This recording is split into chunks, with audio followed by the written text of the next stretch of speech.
Hello tout le monde, comment vous allez? Bon bah aujourd'hui, comme d'habitude, on se retrouve pour les livres que j'ai achetés durant ma saison 2025 d'été.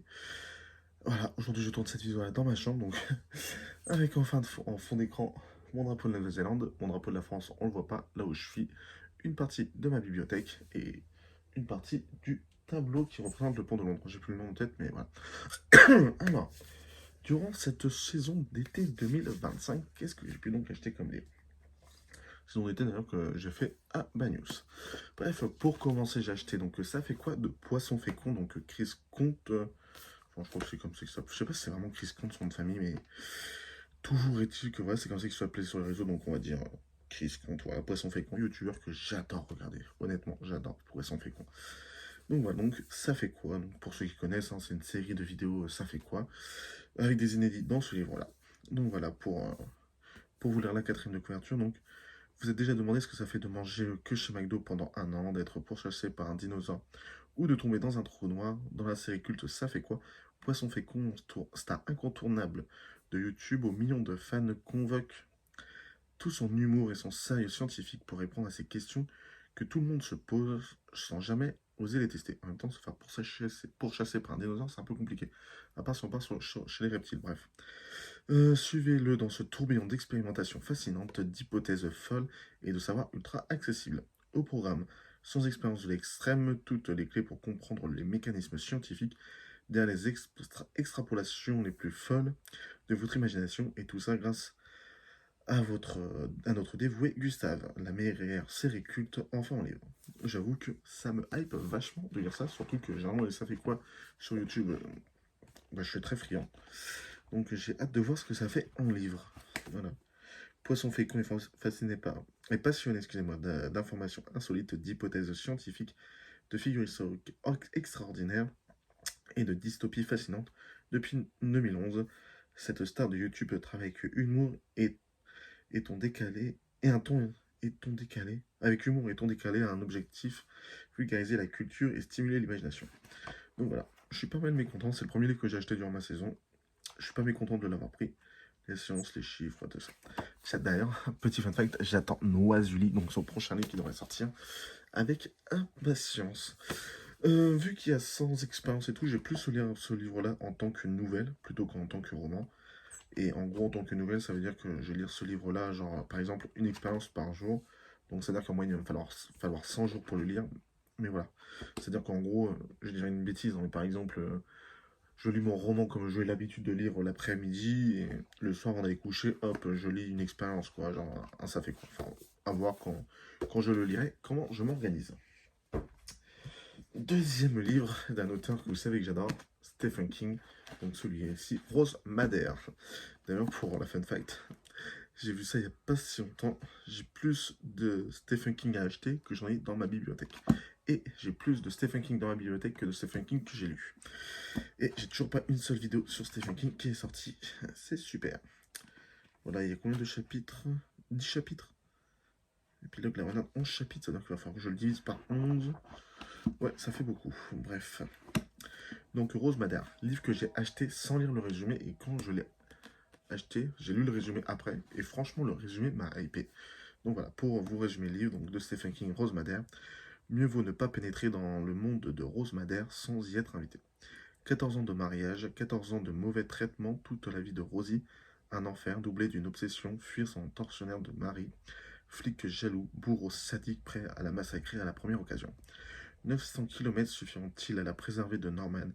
Qui donc pourra-t-il venir en aide? Personne en ce monde, mais il existe un autre monde, celui de Rose Madère. Cette femme n'est peut-être qu'un personnage de tableau, une hallucination. Elle possède pourtant un pouvoir étrange, un pouvoir dont Rosie pourrait profiter, à moins qu'en traversant la toile, elle ne déchaîne l'apocalypse. Après Jessie et Dolores Claiborne, excusez-moi, les plus géniaux explorateurs des zones obscures de notre inconscient se glissent une fois encore dans la peau d'une femme à l'âme fêlée, habitée par la peur, cette peur qui conduit aux actes les plus fous, aux passions les plus noires. Voilà, j'ai assez hâte de le lire. Et j'ai oublié de compter pour combien j'avais de temps avant d'attaquer du coup ce premier roman que j'ai acheté. Autant dire que j'ai pas mal de temps. Je dois être à 60 mois, un truc comme ça. Donc 60 mois, ça fait 48, ça fait 4 ans.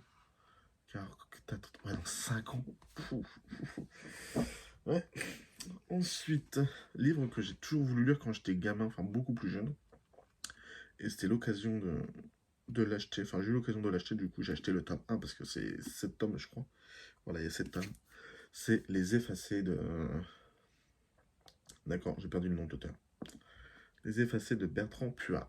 Voilà, le tome 1, du coup j'avais très envie de le lire. Ça fait très longtemps que j'ai envie de le lire. Donc voilà, Hélas, Mathilde, Émile et Zacharie, leurs parents respectifs ont été assassinés parce qu'ils en savaient trop. Eux ont échappé à la mort et n'ont plus d'existence légale. Ils ont un ange gardien, Nicolas Mondragor, ancien directeur de l'Institut médico-légal de Paris, un personnage mystérieux dont on ne sait rien. Ils sont 4 et vont tous lutter contre une société où seule la loi du plus puissant compte. Leur mission, rétablir la vérité sur des affaires trop vite classées par les autorités. Pour que les coupables soient... D'accord, pour que les coupables soient châtiés. Ok. Et pour que plus jamais plus personne ne soit traité au nom d'intérêts très controversés. Ils sont les effacés. Derrière le livre, ils disent qu'il y en a 6. Il me semble qu'il y a un tome 0 et -1 et -2, un truc comme ça. Donc, enfin bref, déjà qu'on lit ce tome-là, qu'on passe au 2 et tout, et on avisera par la suite. Ensuite, je vous ai déjà parlé du tome 2 de cette saga-là, parce que j'ai déjà acheté le tome 2. Je vais avoir le tome 2, 1, 2 et 4, il doit me manquer le 3 et 5. Donc voilà, de Philippe-José Farmer, donc Le fleuve de l'éternité, le bateau fabuleux. Voilà, petit livre. C'est quand même écrit assez petit dedans, donc à mon avis, il va falloir que je me méfie. Parce que j'ai calculé, je crois que je suis maintenant à... En vrai, j'ai calculé tout à l'heure par rapport à combien de temps je mettais pour livrer... Enfin, je m'étais encore basé sur le fait que je lisais un livre en un mois. Mais je crois que la dernière fois, j'avais calculé... Je vais être à un livre en 24 ou 28 jours, donc un peu moins d'un mois. Bref, toujours est-il que celui-là va peut-être falloir que je me méfie un peu. Parce que ouais, c'est écrit vachement pas petit.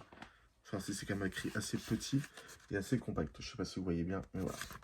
Donc peut-être falloir que je me méfie un peu. Bref, passons au résumé.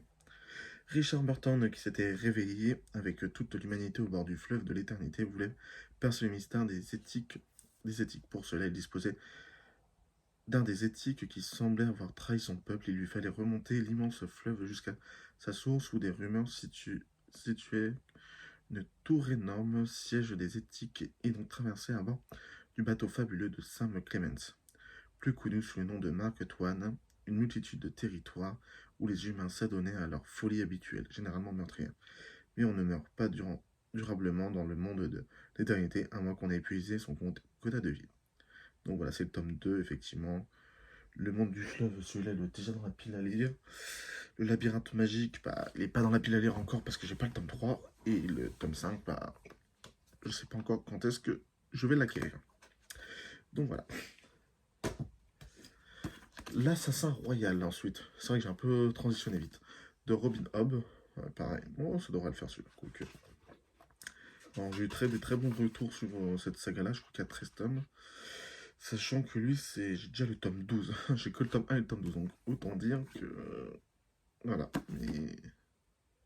la fantaisie telle qu'elle devrait être écrite, George R.R. Martin. Ouais.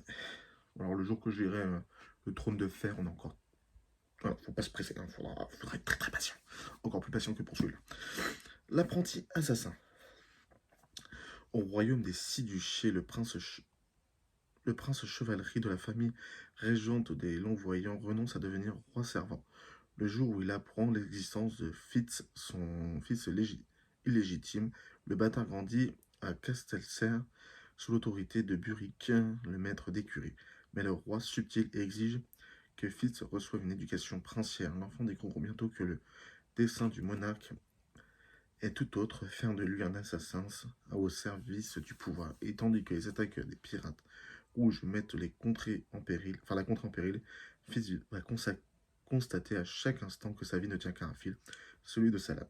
Né en Californie, Robin Hobb a longtemps vécu en Alaska, dont les grands espaces ont durablement nourri son imaginaire. L'Assassin Royal et ses suites ont fait d'elle une auteure incontournable dans le paysage de la fantaisie contemporaine. Et Robin Hobb, je savais pas que c'était une femme. Ça tombe bien parce que j'ai pas beaucoup de livres d'autrices. J'en ai Alors, il faut savoir que j'achète pas un livre parce que c'est une autrice ou un auteur, hein. J'achète un livre parce que, voilà, il m'intéresse, point. Je m'en bats les couilles du reste. Mais voilà, donc ça fait du bien d'avoir un livre qui a très bonne réputation d'une autrice. Enfin, c'est mal exprimé. Genre un livre très bien coté, que pour une fois ce soit une autrice. De toute façon, j'ai un autre livre qui a connu d'une grande autrice. D'ailleurs, donc j'y pense, je crois que les plus grands auteurs doivent y avoir J.K. Rowling et Agatha Christie qui sont les plus, enfin conseils comme, peut-être pas les plus grands auteurs, mais les auteurs qui vendent le plus au monde, et je crois que c'est des femmes au final, hein. Comme quoi, comme quoi. Bref, on est parti sur un autre sujet, sur un autre débat, et c'est pas le sujet de la vidéo. Ensuite c'est un coffret que j'ai acheté. De toute façon, j'avais lu le résumé quand j'ai reçu le livre. Ah bah, de toute façon, il n'y a pas le résumé sur le coffret. C'est voilà, c'est Stephen King, Le Fléau. Alors, là, il y a une petite exception sur ce livre-là, c'est que c'est le prochain livre, c'est les deux prochains livres que je lis. Voilà, Le Fléau, le tome 1 et le tome 2. Je les ai achetés parce que, au moment où je tourne cette vidéo, et au moment où elle va sortir, je suis encore en France, mais je prends l'avion pour partir à La Réunion. Et le but, c'est que je lise le tome 1 à l'aller et le tome 2 au retour. Voilà, j'ai acheté un coffret pour que ce soit plus simple à les protéger et à les transporter. Du coup, c'est pour ça qu'il va passer avant beaucoup, beaucoup, beaucoup de livres. Alors, sur les deux livres, c'est le même résumé. Donc, voilà, Stephen King, Le Fléau, je l'ai dit, je crois, bref. Donc, il a suffi que l'ordinateur d'un laboratoire ultra secret de l'armée américaine fausse une erreur d'une nanoseconde pour que la chaîne de la mort se mette en marche. Le fléau inexorablement se répand sur l'Amérique et de New York à Los Angeles se transforme en un bel été cauchemar avec un taux de contamination de 99,4%. Dans ce monde d'apocalypse émerge alors une poignée de survivants hallucinés. Ils ne se connaissent pas, pourtant chacun veut rejoindre celle que, dans leur rêve, ils appellent Mère Abigail, une vieille femme noire de 108 ans dont dépend leur statut commun. Mais ils ne savent aussi que, sur cette terre dévastée, rôde l'homme sans visage aux étranges pouvoirs. Randall Flagg, l'incarnation des fantasmes les plus diaboliques, destiné à régner sur un monde nouveau. C'est la fin des temps et le dernier combat entre le bien et le mal peut commencer. C'est écrit très très petit et les deux tomes font près de 800 pages. Donc autant dire, ok j'ai 12 ans d'avion, mais autant dire, je suis pas sûr de lire un tome en un seul vol. Honnêtement, je sais même pas si je serais capable de lire un tome en deux vols. Parce que 2 ans d'avion, il y a moins qu'au bout d'un moment, bah, avec la fatigue, on décroche et tout. Et pour reposer le cerveau, que j'arrête de lire. Enfin, de toute façon, si je finis pas de lire en revenant en France, très sincèrement, je lirai ça plus tard. Voilà. Alors, oui, je suis en train de regarder le livre pendant la vidéo. Et comme je sais pas faire montage, ça sera pas coupé. Cordialement. Donc voilà. Maintenant, il faut que je les remette dans le boîtier. Voilà. Et qu'après, je les remette dans la valise pour partir à La Réunion. Et pour terminer ce mois-ci, donc ça c'est deux livres que la mère de ma copine m'a offert pour mon anniversaire. Donc le premier c'est Harry Potter à l'école des sorciers de J.K. Rowling. Je pense qu'on ne le présente plus, mais on va quand même lire la quatrième de couverture pour ne pas changer.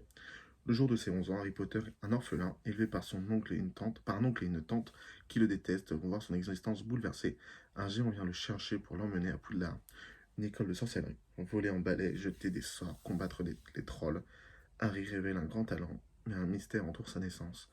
Et elle est l'effroyable V, un mage dont personne n'ose prononcer le mot. Le nom. Ah ouais. Je pense qu'on connaît tous plus ou moins Harry Potter. Hein. On va pas... Bon, on va pas... Comment dirais-je? On va pas épiloguer là-dessus longtemps. Tout le monde connaît ce livre. Et du coup, le tome 2 également. Donc, voilà, sa chambre des secrets. Je regarde le titre parce que j'aime bien Harry Potter. J'ai vu tous les films. Je n'ai jamais lu Harry Potter par contre. Mais je suis pas non plus le plus grand connaisseur de Harry Potter. Hein.